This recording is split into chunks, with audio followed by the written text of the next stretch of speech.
ghasia.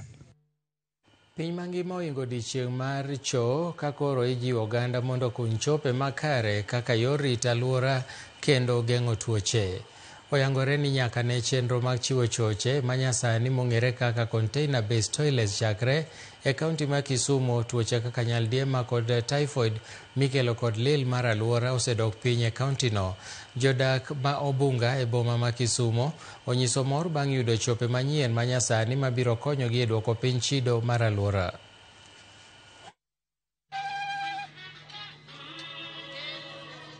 Wan kaka Kisumu City kawuono wachake gokinyi wase donate toilet achiel, Sunny West toilet and Eco toilet Obunga. Bang' mano ne wadhi Nyalenda kama wantie gi kama wathiedhe minyaga.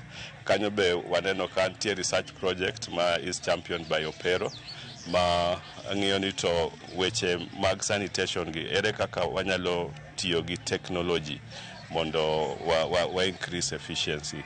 Koro watiyo gi oganda, watiyo gi community mondo weche mag sanitation wadhi go mbele maber. Oberna nikech en chomo ok mi kamoro dum, bende ok omi kamoro kethre, bende onge gi weche mang'eny mag lwang'ni.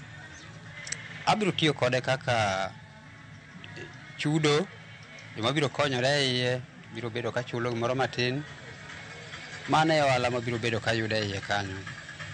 To akwayo jokanyanam ni e chuo machal kama watemuru matek mondo mi wabed godo kuonde duto te.